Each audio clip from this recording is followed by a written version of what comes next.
السلام علیکم ناظرین، جیسا کہ آپ جانتے ہیں ہندوستان کی آزادی میں جتنی قربانیاں مسلمانوں نے دی ہیں شاید اتنی ہی کسی دوسری قوم نے دی ہوں، اور انہی مجاہدین آزادی میں سے ایک مجاہد اشفاق اللہ خان تھے جن کی داستان خیات سے ہم بہت کم واقف ہیں۔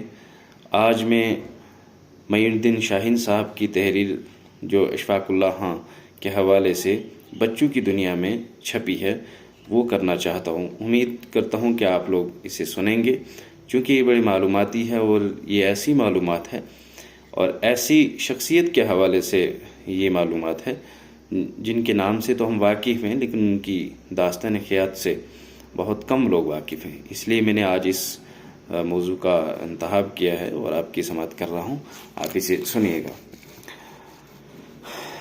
معین الدین شاہین صاحب لکھتے ہیں کہ ہندوستان کی جنگ آزادی کی تحریک میں جن حضرات نے مجاہدانہ کردار ادا کیا ان میں ایک اہم نام اشفاق اللہ خان کا بھی ہے۔ انہوں نے ہندوستان کی آزادی کے لیے شہادت دے کر یہ ثابت کر دیا کہ مادر وطن سے بڑھ کر کوئی شے نہیں ہوتی۔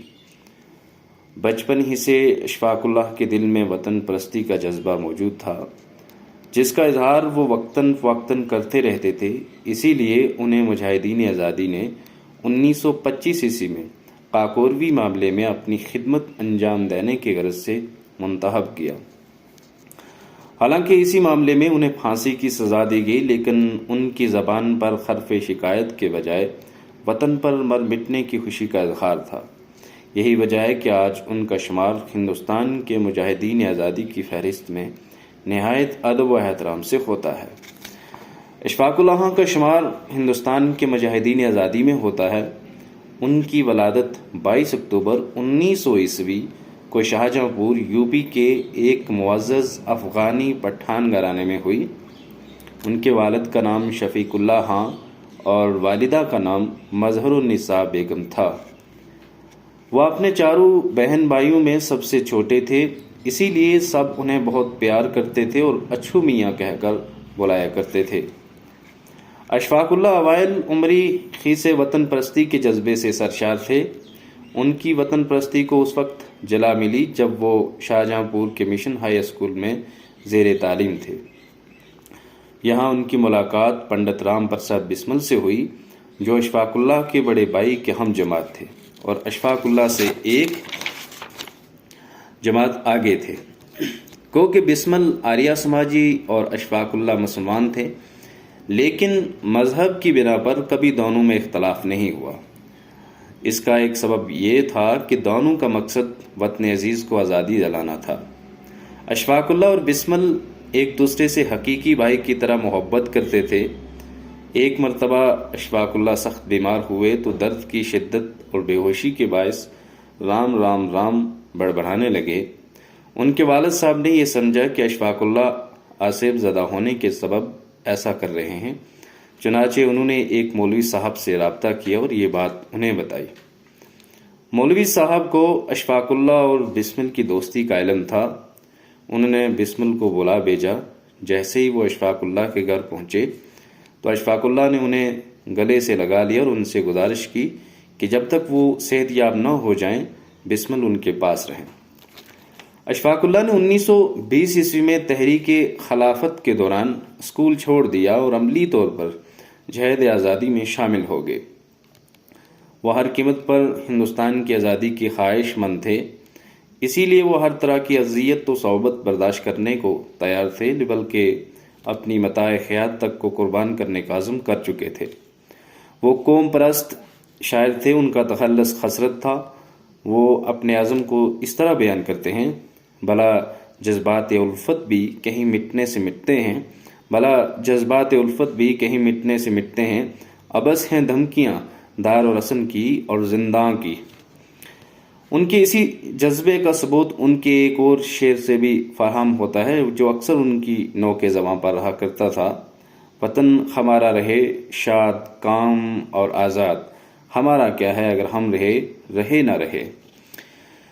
تحریک آزادی کو تقویت بخشنے کے لیے روپیوں اور اسلحے کی اشد ضرورت تھی، چنانچہ اس ضرورت کی تکمیل کے پیش نظر شاہجہاں پور میں 7 اگست 1925 عیسوی کو مجاہدین آزادی نے ایک میٹنگ کا انعقاد کیا۔ یہ میٹنگ پنڈت رام پرساد بسمل کے دولت خانے پر ہوئی، جس میں چندر شیکھر آزاد، منمتھ ناتھ گپت اور اشفاق اللہ خان شریک ہوئے۔ اس میٹنگ میں کئی فیصلے لیے گئے، جن میں سب سے اہم فیصلہ یہ تھا کہ مشعل آزادی کو فروزاں کرنے کے لیے مال و زر کی ضرورت اس طرح پوری کی جائے کہ برٹش حکومت ہندوستانیوں کا خون چوس چوس کر جو دولت جمع کرتی ہے اسے لوٹ لیا جائے۔ اس فیصلے کے پس پشت یہ نظریہ بھی کار فرما تھا کہ جب یہ خبر پورے ملک میں پھیلے گی تو مجاہدین آزادی کے حوصلے مزید بلند ہوں گے۔ اشفاق اللہ ابتداً اس فیصلے سے متفق نہیں تھے، لیکن جب مجاہد دوستوں نے انہیں سمجھایا کہ جس مال و زر کی لوٹ کی سائی ہم کر رہیں گے وہ ہمارے ہم وطنوں کا یعنی ہمارا ہی ہے، افسوس کہ انگریز اس پر قبضہ کر لیتے ہیں اور پھر یہ مال و زر ہم تحریک آزادی کے لیے ہی حاصل کریں گے، کسی ناجائز کام کے لیے نہیں۔ اشفاق اللہ خان بالآخر اس فیصلے پر رضامند ہو گئے۔ اپنی اسکیم کو اشفاق اللہ خان اور ان کے مجاہد دوستوں نے اس طرح عملی جامہ پہنانے کی کوشش کی کہ شاہ جہاں پور اور لکھنؤ کے درمیان کاکوروی اسٹیشن پر ریل گاڑی کو روک کر سرکاری مال و زر لوٹ لیا جائے۔ 9 اگست 1925 عیسوی کو ایک پیسنجر ٹرین میں 8-10 افراد سوار ہو کر شاہ جہاں پور سے لکھنؤ کے لیے روانہ ہو گئے۔ ان میں راجندر لاہٹری، پنڈت رام پرساد بسمل، شچندر ناتھ بخشی اور اشفاق اللہ خان شامل تھے۔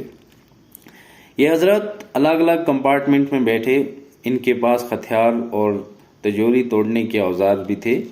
ان لوگوں نے عالم نگر اور کاکوری کے بیچ میں چین کھینچ کر ٹرین کو روک لیا، حتیٰ کہ پولیس گارڈ اور ڈرائیور کو اپنے قبضے میں لے لیا۔ اسی دوران اشفاق اللہ نے تجوری توڑ کر سارا مال و زر حاصل کر لیا۔ اپنا کام کر کے تمام مجاہدین آزادی فرار ہو گئے۔ افسوس کہ رام پرساد بسمل کے 2 دوست نما غداروں نے پولیس کو تمام واقعات بتا دیے اور بسمل کو گرفتار کر لیا گیا۔ اشفاق اللہ کئی دنوں تک کھیتوں میں چھپتے رہے اور بعد ازاں بڑی مشکل سے بنارس پہنچے۔ وہ کچھ دنوں بنارس میں رہے، پھر ڈالٹن گنج بہار جا پہنچے۔ یہاں انہوں نے ایک اسکول میں مدرسی شروع کی۔ چند ماہ ڈالٹن گنج میں رہنے کے بعد وہ دہلی آ گئے۔ بسمل کی طرح آپ بھی ایک دوست نما غدار کی غداری کا شکار ہوئے۔ انہیں 8 ستمبر 1926 عیسوی کو گرفتار کر کے لکھنؤ لایا گیا۔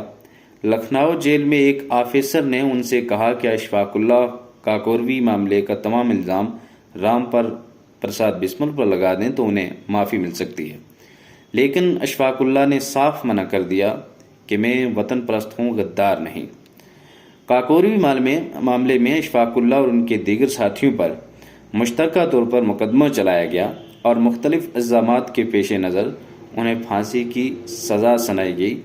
اسی لیے اشفاق اللہ کو شہید کاکوروی بھی کہا جاتا ہے۔